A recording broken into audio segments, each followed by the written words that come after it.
때는 2022년 1월 10일 일밤. 경기도 파주의 한 조용한 주택가에 검은 옷을 입은 경찰 수사관들이 조심스럽게 집 주변을 에워쌌습니다. 손에는 압수수색 영장, 그리고 표정에는 긴장감이 가득했죠. 현관문이 열리고 수사관들이 집 안으로 들어선 그 순간, 그들의 눈앞에는 대한민국 수사 역사상 누구도 본 적 없는 광경이 펼쳐졌습니다. 거실 한켠, 안방 장롱 안, 창고 구석, 그리고 옥상 바닥에 이르기까지 집 안 곳곳에서 끝없이 쏟아져 나온 것은 다름 아닌 1kg짜리 순금 골드바였습니다. 하나, 둘, 셋. 세기 시작한 수사관들의 손끝이 떨리기 시작했죠. 그날 그 집에서 쏟아져 나온 금괴는 무려 254개. 그리고 이어진 수색에서 전국 곳곳에 숨겨져 있던 금괴까지 모두 합치면 그 수는 놀랍게도 855개에 달했습니다. 무게로는 855kg. 당시 시세로 약 681억 원에 이르는 천문학적인 양이었죠. 대한민국 경찰 역사상 한 가정집에서 단 한 가족의 공간에서 이토록 많은 금괴가 발견된 일은 단 한 번도 없었습니다. 도대체 이 금괴들의 진짜 주인은 누구였을까요? 평범해 보이는 한 직장인의 집에 어쩌다 이토록 어마어마한 양의 순금이 쌓이게 된 것일까요? 그리고 이 사건의 중심에 있던 한 남자의 아버지는 이 모든 일이 세상에 드러난 바로 그날 아침, 가족에게 짧은 유서 한 장을 남긴 채 영원히 세상을 떠났습니다. 오늘 들려드릴 이야기는 대한민국 언론이 단군 이래 최대 횡령이라 이름 붙인 희대의 범죄 실화입니다. 한 남자가 회사에서 2년 남짓 동안 빼돌린 돈은 무려 2,215억 원. 상장 기업의 자기 자본을 송두리째 넘어서는 회사를 통째로 삼켜버린 금액이었죠. 그리고 그 돈을 숨기기 위해 아내, 처제, 여동생, 그리고 아버지까지 온 가족이 공범이 되어야 했던 슬픈 몰락의 기록이었습니다. 이야기의 주인공은 이모 씨, 이름은 이은식이었습니다. 범행 당시 나이는 44살이었습니다. 1977년생, 한창 일할 나이의 중년 남성이었습니다. 그는 서울 강서구 마곡동에 본사를 둔 코스닥 상장기업 오스템 임플란트의 재무관리 팀장이었습니다. 오스템 임플란트가 어떤 회사인지부터 먼저 이해할 필요가 있죠. 이 회사는 2000년에 설립된 이후 불과 20년 만에 연매출 6천억 원을 넘기며 세계 임플란트 시장 점유율 4위, 판매 수량 기준으로는 세계 1위에 오른 대한민국의 자랑스러운 토종 기업이었습니다. 본사 건물은 임플란트 회사답게 멀리서 보면 어금니 모양을 하고 있었고, 시가총액은 2조 원을 훌쩍 넘었죠.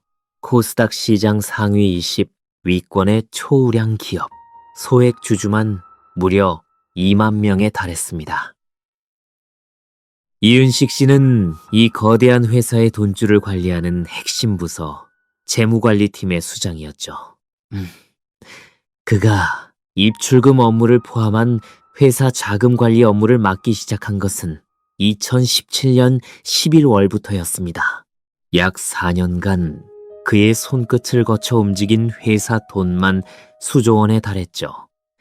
회사가 그에게 거의 무한에 가까운 신뢰를 주었다는 뜻입니다.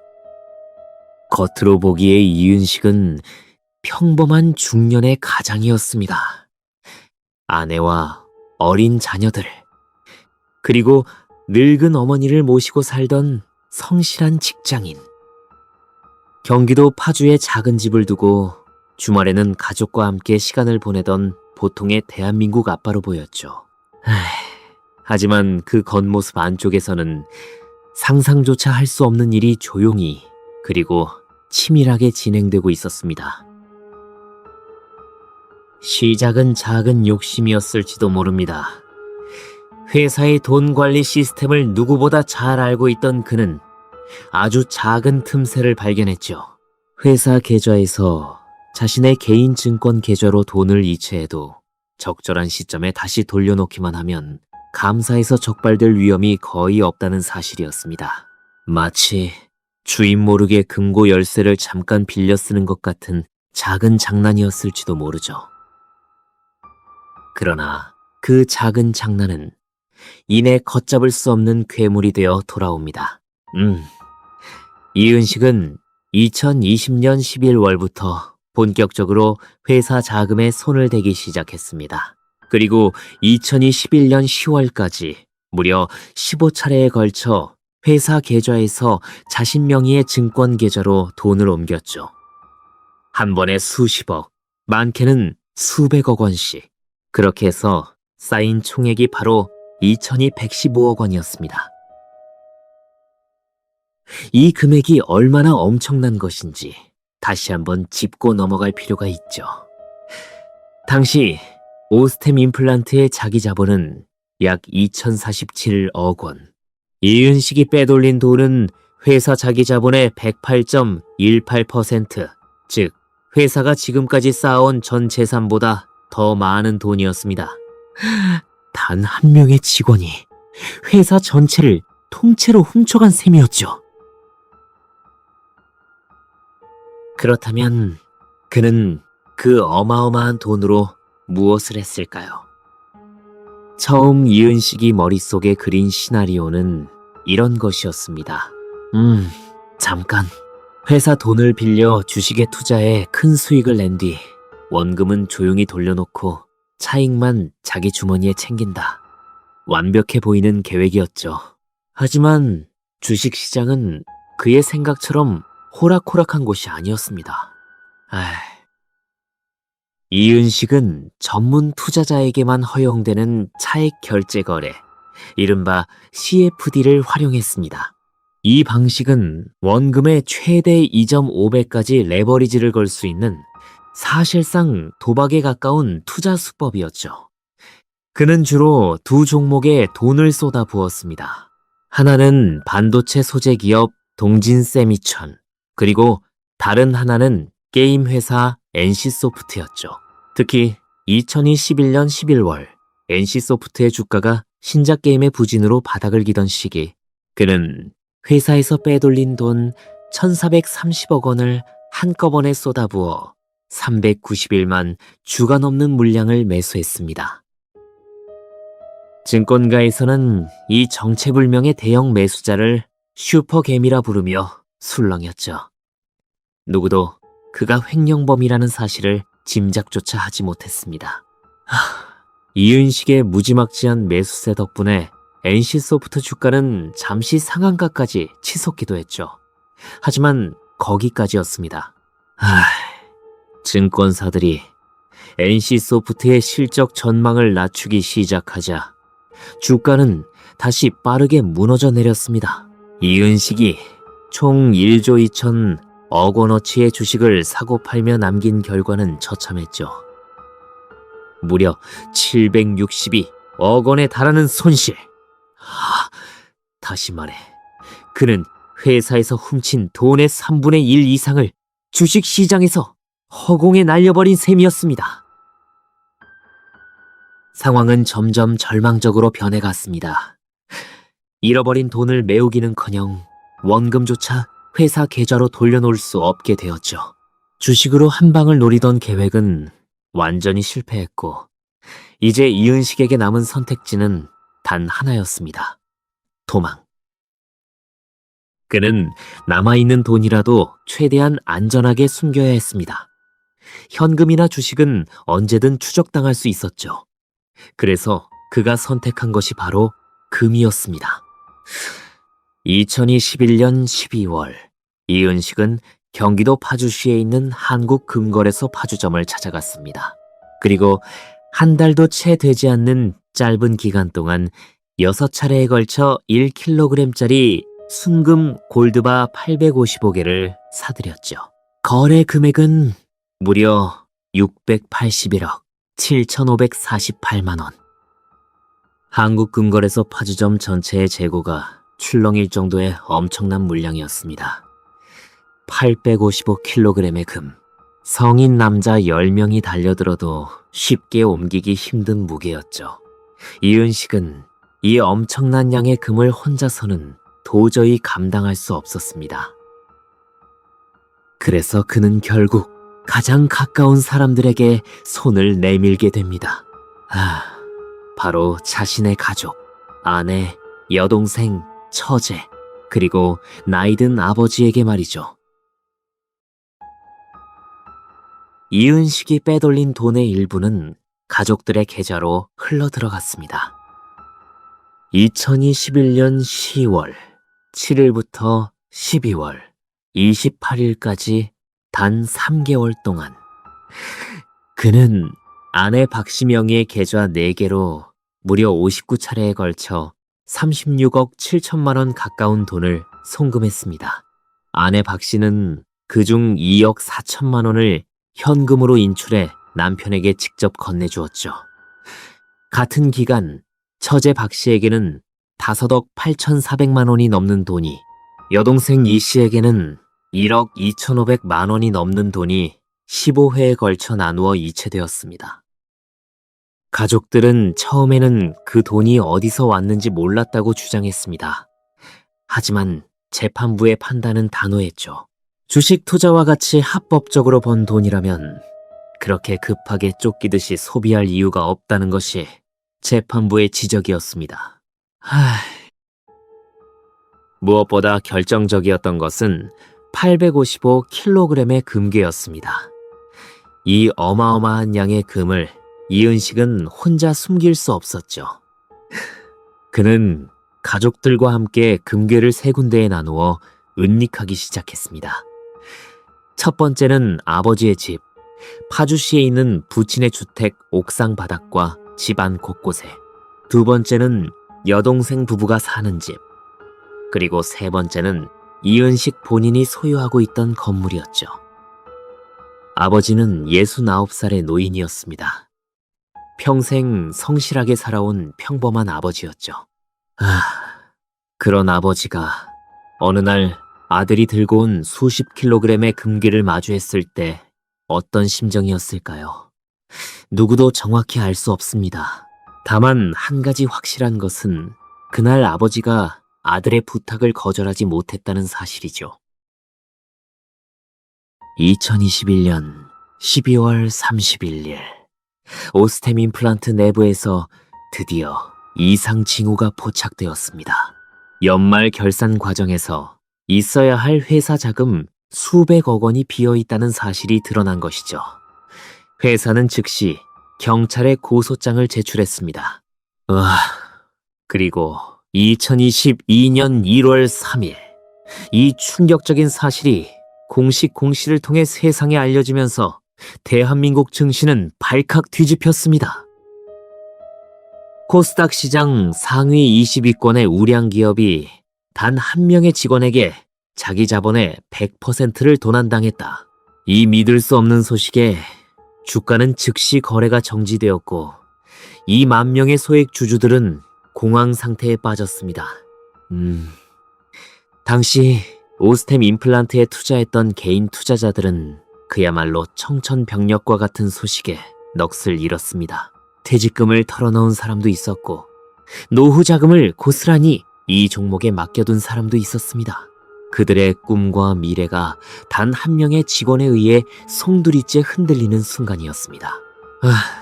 주요 증권사의 애널리스트들조차 이 상황을 믿을 수 없다는 반응을 보였습니다.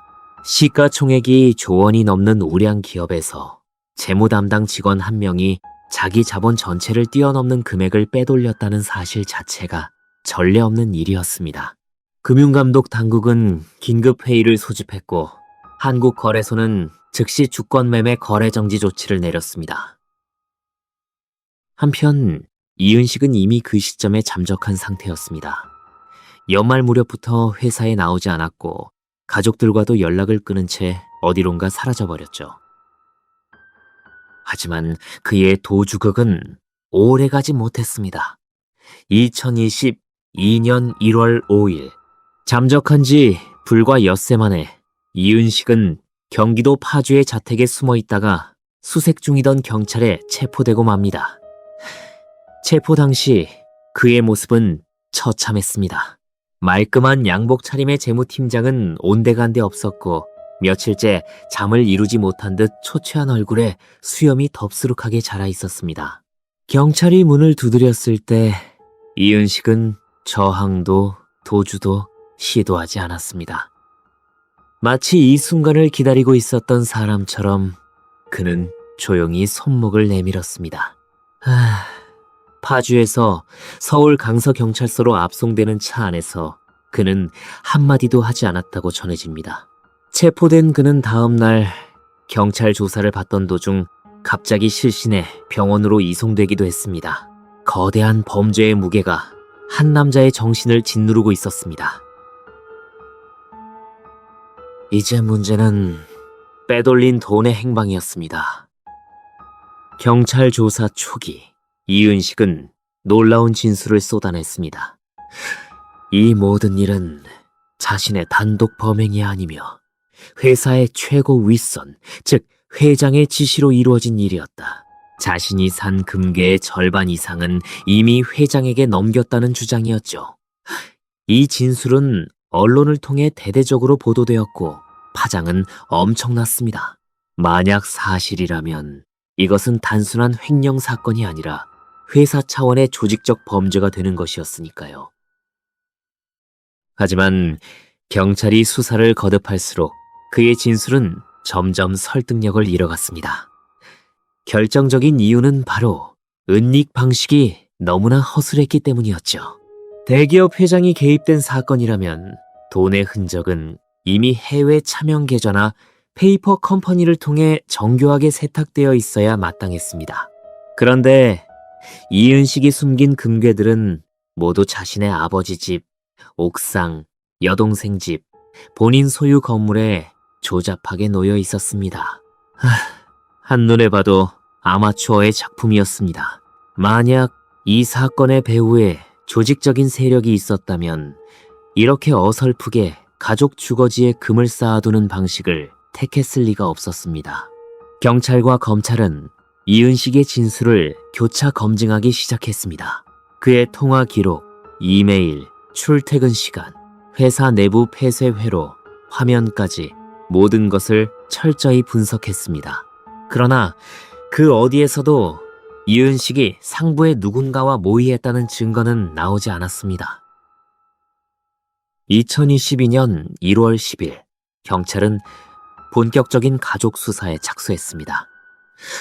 서울 강서경찰서는 그날 저녁 8시부터 다음날 새벽까지 파주시에 있는 이은식의 아버지, 아내, 여동생의 주거지 3곳을 동시에 압수수색했죠. 그 과정에서 아버지의 집에서만 254 개1 킬로그램짜리 금괴가 발견되었습니다. 전체 855개 중 약 3분의 1에 해당하는 물량이었죠. 그리고 바로 그 압수수색이 끝난 다음 날 2022년 1월 11일 아침 파주경찰서에는 한 통의 다급한 신고 전화가 걸려왔습니다. 이은식의 아버지가 유서를 남긴 채 집을 나가 연락이 두절되었다는 것이었죠. 가족들에게 아버지가 남긴 유서에는 긴 말이 없었습니다. 편지 형식으로 쓰인 짧은 글. 아프지 말고 건강하고 행복해라. 단지 그 한 문장.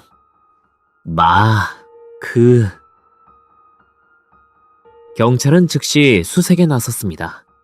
하지만 아버지의 휴대폰 유심은 이미 압수된 상태였고 위치 추적이 불가능했죠. 인근 폐쇄회로 화면과 차량 이동 경로를 뒤지며 수색이 계속되었습니다. 그리고 그날 오후 5시경 파주시 동패동의 한 한적한 공터에 세워진 차량 안에서 순찰 중이던 경찰이 싸늘하게 식은 한 노인을 발견했습니다. 그곳은 인적이 드문 외딴 장소였습니다. 겨울의 차가운 바람만이 차창을 흔들고 있었습니다. 차 안은 고요했고 노인은 마치 잠든 것처럼 조용히 운전석에 기대어 있었습니다. 계기판 옆 조수석에는 가족에게 남긴 짧은 편지 한 장만이 놓여 있었습니다. 평생을 가족을 위해 살아온 한 아버지의 마지막 흔적이었습니다. 경찰은 현장을 수습하면서도 무거운 침묵을 지켰습니다. 수사를 위해 이 사건을 마주한 그들조차 이 비극 앞에서는 아무 말도 할 수 없었습니다. 이은식의 아버지 69살의 이 씨는 그렇게 쓸쓸하게 세상을 떠났습니다. 한 평범한 아버지가 아들의 죄를 자신이 대신 짊어지고 세상을 등진 순간이었죠. 오스템 임플란트 횡령 사건은 이제 더 이상 단순한 경제 범죄가 아니었습니다. 한 가정을 송두리째 파괴한 비극의 이야기가 되어버린 것이죠. 아버지의 사망 소식이 경찰을 통해 유치장에 있던 이은식에게 전해진 것은 그 다음 날 1월 12일이었습니다. 그 순간 이은식의 태도는 완전히 달라졌습니다. 지금까지 숨겨왔던 진실을 털어놓기 시작한 것이죠. 그는 경찰에게 남아있는 금괴의 마지막 은닉 장소를 스스로 자백했습니다. 바로 여동생 부부의 집이었죠. 경찰이 그 말대로 여동생의 집을 수색하자 사라졌던 나머지 금괴들이 모두 발견되었습니다. 그렇게 855kg의 금괴는 한 개도 빠짐없이 모두 회수되었죠. 그리고 경찰이 정체불명의 슈퍼개미로 알려져 있던 NC소프트의 대량 매수자와 이은식이 동일인이라는 사실을 확인한 것도 바로 이 시점이었습니다. 이은식은 아버지의 장례식에 참석하기 위해 구속 집행 정지를 신청했습니다. 돌아가신 아버지의 마지막 얼굴이라도 보게 해달라는 아들의 호소였죠. 하지만 경찰은 이례적으로 이를 불허했습니다. 도주의 우려, 증거인멸의 우려, 그리고 무엇보다 그 거액의 범죄를 저지른 사람에게 특혜를 줄 수 없다는 판단이었죠. 결국 이은식은 아버지의 마지막 길을 배웅하지 못했습니다. 감방 안에 갇힌 채 그는 홀로 아버지의 죽음을 감당해야 했죠. 2022년 3월 18일, 경찰은 그동안 꾸준히 제기되어 온 회사 경영진 연루 의혹에 대해 최종 결론을 내렸습니다. 회장을 비롯한 경영진의 개입을 뒷받침할 증거가 전혀 발견되지 않았다는 것이었죠. 즉, 이 거대한 범죄는 단 한 사람, 재무팀장 이은식의 단독 범행이었다는 결론이었습니다. 그리고 결정적인 증거가 있었습니다. 이은식이 도피 중이던 시기에 아내에게 남긴 쪽지. 그 메모에는 이렇게 적혀 있었습니다. 공범 여부로 몰릴 가능성이 있음. 본 사건과 관련해서 당신과는 무관한 것이라고 할 것. 그러니까 그는 도망 다니는 순간에도 아내와 말을 맞추어 증거를 조작하려 했던 것이죠. 재판부는 훗날 이 쪽지를 두고 이렇게 판단했습니다.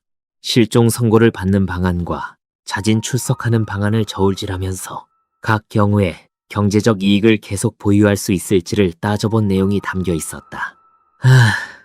그는 장기 징역형을 감수하면서도 스스로와 가족이 횡령으로 얻은 이익을 계속 누릴 방법을 모색하고 있었다는 뜻입니다. 2023년 1월 11일 서울 남부지방법원 제14 형사부. 대한민국 전체의 이목이 집중된 가운데 이은식에 대한 1심 선고 공판이 열렸습니다. 재판부의 목소리는 무거웠습니다. 피고인이 범한 이 사건은 법률 규정이나 양형 기준을 무색하게 할 만큼 거액이었다. 상장사에서 이런 식의 범행이 손쉽게 이루어진다는 점에 대해서는 참으로 놀라지 않을 수 없다. 특정 경제범죄 가중처벌법에 따르면 횡령액이 50억 원 이상인 경우 무기 또는 5년 이상의 징역에 처하게 되어 있습니다. 300억 원 이상일 때 기본 구간은 5년에서 8년, 가중 구간은 7년에서 11년. 하지만 재판부는 이은식이 저지른 범죄의 규모와 악질성을 고려할 때 이 양형 기준의 상한마저 훌쩍 뛰어넘을 수밖에 없다고 판단했죠. 선고 결과는 징역 35년, 그리고 벌금 3천만 원, 추징금 1151억 원. 대한민국 횡령 사건 사상 단일 피고인에게 내려진 가장 무거운 형량 중 하나였습니다. 검찰은 결심 공판에서 무기징역을 구형한 바 있었습니다. 회사 돈을 수백억 원 단위로 횡령하는 사건이 늘어나고 있는데 가장 큰 규모인 이 사건을 일벌백계 해 다시는 대한민국에 이런 일이 없게 해야 한다는 것이 검찰의 논리였습니다. 재판부는 무기징역까지는 가지 않았지만 유기징역으로 내릴 수 있는 거의 최고 수준의 형을 택했습니다. 35년이라는 숫자는 이은식이 현재 나이에 그 세월을 더하면 80살에 가까워지는 시간이었습니다. 사실상 그의 남은 인생 전부를 감옥 안에서 보내라는 의미였습니다. 법정에서 판결을 듣던 이은식은 고개를 떨군 채 아무런 반응도 보이지 않았다고 전해집니다. 같은 재판에서 이은식의 아내 박 씨에게는 징역 3년이 선고되었습니다. 다만 재판부는 어린 자녀들과 시어머니를 부양해야 하는 가족관계를 고려해 박 씨를 법정에서 즉시 구속하지는 않았죠. 처제 박 씨와 여동생 이 씨에게는 각각 징역 2년에 집행유예 3년이 선고되었습니다. 2022년 1월 파주의 공터에서 세상을 떠난 아버지에게는 공소권 없음 처분이 내려졌습니다. 죽은 자는 더 이상 재판정에 설 수 없기 때문이었죠. 이은식과 그의 가족들은 판결에 불복해 항소했습니다. 하지만 2024년 1월 10일 서울고등법원 형사사 3부는 1심과 같은 징역 35년을 다시 한번 선고했습니다. 재판부는 말했습니다. 피고인은 일부 범행을 여전히 증여받은 것이라고 주장한다. 여동생은 금괴 10kg을 은닉했음에도 은닉 행위에 해당하지 않는다고 주장하며 여전히 반성하지 않고 있다. 이 여동생은 2024년 3월 28일 대법원 형사 3부는 원심을 그대로 확정했습니다. 징역 35년, 벌금 3천만 원, 추징금 917억 원. 이은식의 길고도 길었던 법적 다툼은 그렇게 마침표를 찍었습니다. 대법원의 최종 판결을 앞두고도 이은식은 여전히 일부 혐의를 인정하지 않았습니다. 여동생이 금괴 10kg을 숨긴 행위에 대해서도 은닉이 아니라 단순 보관이었다는 주장을 굽히지 않았습니다. 재판부는 이러한 태도를 두고 피고인이 여전히 반성하지 않고 있다고 지적했습니다. 그의 나이 47살. 감옥에서 나오는 날 그는 82살이 되어 있을 것이었습니다. 인생의 전성기를, 아니 인생 자체를 송두리째 감옥 안에서 보내야 하는 형벌이었습니다. 그의 아내 박 씨 역시 항소심에서 징역 3년이 확정되었고 결국 자녀들과 시어머니를 두고 수감 생활을 시작해야 했습니다. 한 가정이 완전히 무너진 순간이었습니다. 이 사건의 파장은 단지 한 개인의 몰락으로 끝나지 않았습니다. 오스템 임플란트는 횡령 사건으로 인해 한국거래소로부터 상장 적격성 실질 심사 대상으로 지정되었습니다. 다행히 간신히 주식 매매 거래가 재개되었지만 주가는 폭락했고 2만 명에 달하는 소액 주주들은 막대한 손해를 입었습니다. 세계 4위의 임플란트 기업이 단 한 명의 직원에 의해 뿌리째 흔들리게 된 것입니다. 회사는 내부 통제 시스템을 전면 개편해야 했고, 외부 감사인 교체와 지배 구조 재정비에 막대한 비용을 쏟아부어야 했습니다. 결국 이 회사는 2023년 사모펀드 MBK 파트너스 컨소시엄에 인수되면서 자발적 상장 폐지 절차를 밟았습니다.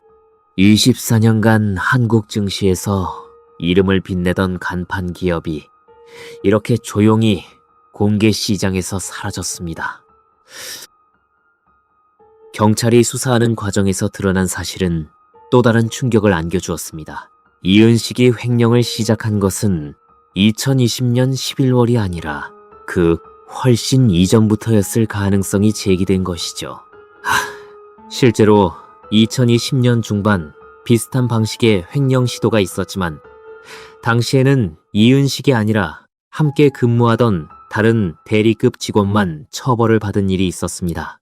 즉, 이은식은 이미 한 번의 경고 신호가 있었음에도 불구하고 자리를 지켰고 결국 더 큰 범죄를 저지르게 된 것이죠. 회계 감사인도 수년 동안 적정 의견을 냈습니다. 수천억 원의 돈이 장부에서 사라지고 있는데도 누구 하나 눈치채지 못했죠. 이 사건은 한국 기업들의 내부 통제 시스템이 얼마나 허술했는지를 적나라하게 드러낸 사건이기도 했습니다. 한 명의 재무 담당자가 마음만 먹으면 2조 원짜리 기업의 돈을 송두리째 빼돌릴 수 있다는 사실. 그것이 이 사건이 우리 사회에 남긴 가장 뼈아픈 교훈이었죠. 이은식이 횡령한 2215억 원. 그 돈으로 그는 무엇을 얻었을까요? 주식 투자로 762억 원을 잃었고 금괴 855kg은 모두 압수당했으며 가족 명의로 사둔 75억 원 상당의 부동산도 몰수당했습니다. 그리고 그에게 남은 것은 35년의 감옥 생활, 그리고 한 장의 유서를 남기고 떠난 아버지의 빈자리뿐이었죠. 파주의 한 공터, 그날 오후 5시. 아버지의 차 안에는 낡은 편지 한 장만이 남아 있었습니다. 아프지 말고 건강하고 행복해라. 평생 자식을 걱정하며 살아온 한 아버지가 세상을 떠나는 마지막 순간까지 남긴 말은 결국 그 한마디뿐이었습니다. 아들은 수십 킬로그램의 금덩이를 집에 쌓아두면서 과연 단 한 번이라도 그 금 옆에 서 있던 아버지의 얼굴을 제대로 본 적이 있었을까요? 2215억 원이라는 숫자는 그 어떤 아버지의 편지 한 장보다도 가벼운 것이었는지도 모릅니다. 단군 이래 최대의 횡령이라는 이름이 붙은 이 사건은 결국 돈의 무게가 얼마나 허망한 것인지를 가장 비싼 대가로 우리에게 가르쳐준 사건이 되었죠. 지금 이 순간에도 이은식은 차가운 감옥 안에서 자신의 남은 형기를 살아내고 있습니다. 그의 아내는 어린 자녀들과 함께 남편이 없는 삶을 이어가고 있을 것입니다. 여동생과 처제는 집행 유예 기간을 견디며 조용히 살아가고 있을 것입니다. 그리고 파주의 어느 공터, 한 아버지가 마지막으로 차를 세웠던 그 자리에는 이제 아무런 흔적도 남아있지 않습니다. 그리고 이은식이 남긴 자녀들은 이제 아버지 없는 유년 시절을 보내고 있습니다. 학교에서 친구들이 아빠 이야기를 할 때마다 그 아이들은 어떤 마음을 품게 될까요? 한때 자랑스러운 대기업의 재무팀장이었던 아버지. 하지만 이제는 대한민국 최대 횡령범이라는 낙인이 찍힌 아버지. 그리고 할아버지의 죽음까지 짊어져야 하는 무게. 이 모든 것을 어린 아이들이 어떻게 감당할 수 있을지 생각만 해도 가슴이 먹먹해집니다. 이은식이 훔친 돈은 결국 한 푼도 그의 손에 남지 않았습니다.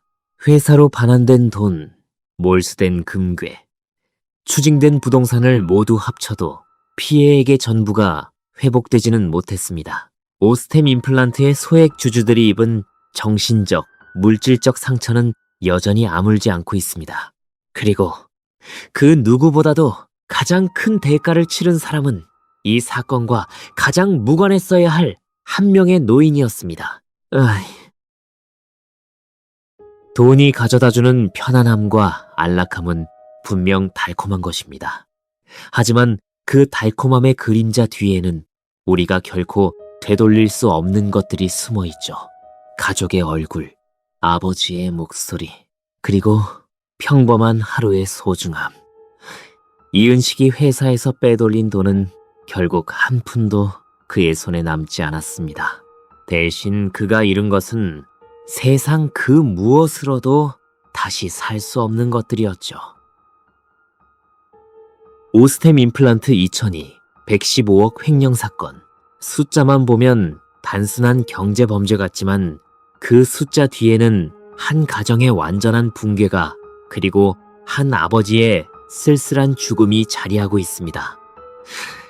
경찰이 850억의 금괴를 모두 회수하던 그 순간에도 진짜 사라진 것은 금이 아니라 한 가족의 평범한 일상이었습니다.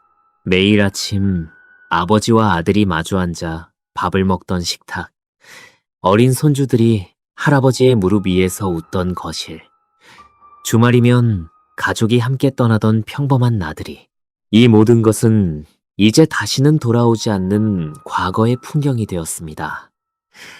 이은식은 훗날 감옥에서 어떤 생각을 하게 될까요?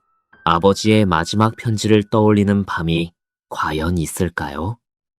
그 누구도 알 수 없습니다. 다만 한 가지 분명한 것은 그가 감옥에서 보낼 35년이라는 시간은 그가 빼앗아간 아버지의 마지막 숨결 앞에서 한없이 가벼운 대가일 뿐이라는 사실입니다. 우리가 이 이야기를 잊지 말아야 하는 이유는 단지 범죄의 규모가 커서가 아닙니다. 한 번의 잘못된 선택이 어떻게 사랑하는 사람들을 모두 집어삼킬 수 있는지를 이 사건만큼 분명하게 보여주는 예가 드물기 때문입니다. 이은식이 처음 회사 계좌에 손을 댄 그 순간 그는 아마 상상조차 못했을 것입니다. 그 작은 선택 하나가 훗날 자신을 감옥으로, 아내를 피고인석으로, 그리고 아버지를 차가운 차 안으로 끌고 갈 것이라는 사실을. 우리는 매일 수많은 선택 앞에 서 있습니다. 그 선택 하나하나가 쌓여 우리의 인생이 되고 우리가 사랑하는 사람들의 운명이 됩니다. 이은식의 이야기는 그래서 더욱 무섭습니다. 그것이 단지 한 명의 악인이 저지른 범죄가 아니라 평범한 직장인의 작은 욕심에서 시작된 일이었기 때문입니다.